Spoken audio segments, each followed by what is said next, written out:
विरह विरह चित्त पांडवों का परीक्षित को राज्य देकर स्वर्ग सिधारना।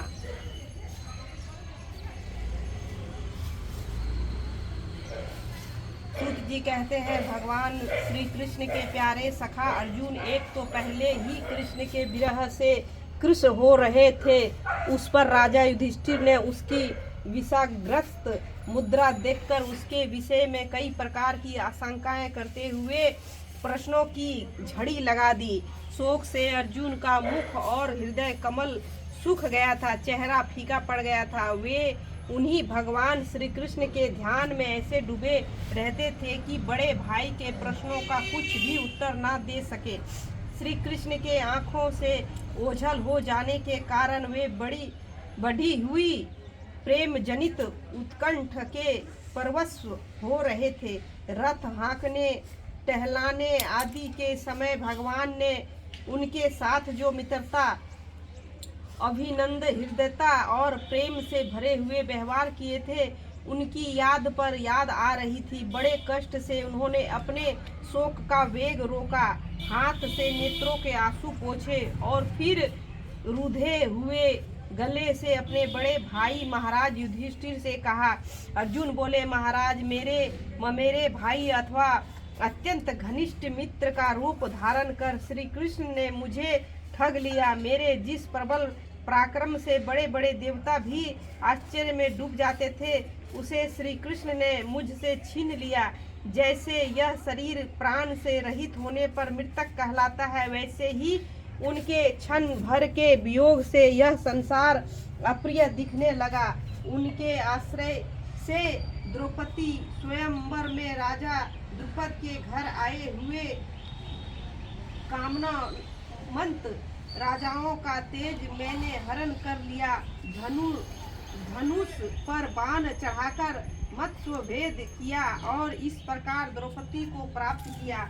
उनकी संधिता मित्र से मैंने समस्त देवताओं के साथ इंद्र को अपने बल से जीतकर अग्निदेव को उनकी तृप्ति के लिए खांडवा वन का दान कर दिया और मैं दानों की निर्माण की हुई अलौकिक कला कौशल से युक्त मायामयी सभा प्राप्त की और आपके यज्ञ में सब ओर से आकर राजाओं ने अनेकों प्रकार की भेंट समर्पित की।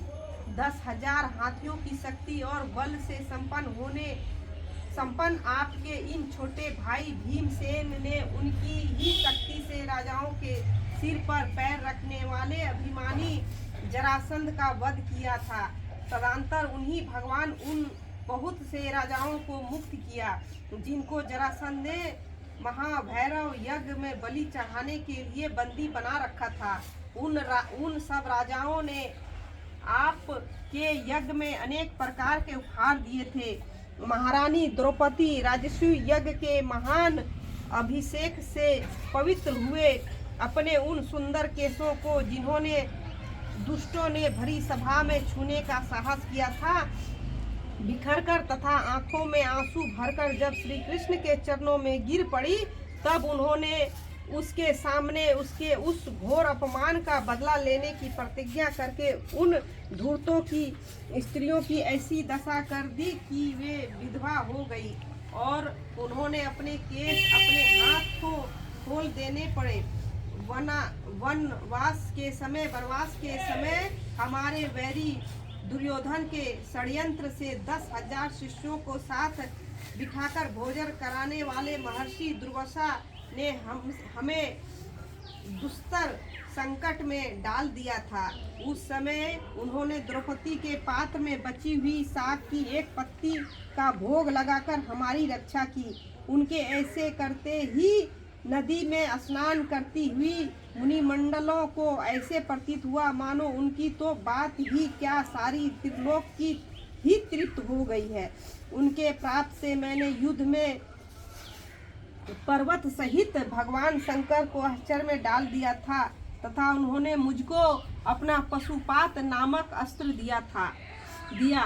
साथ ही दूसरे लोकपालों ने भी प्रसन्न होकर अपने अपने अस्त्र मुझे दिए थे और तो क्या उनकी कृपा से मैं इस शरीर से स्वर्ग में गया और देवराज इंद्र की सभा में उनके बराबर आधे आसन पर बैठने का सम्मान मैंने प्राप्त किया।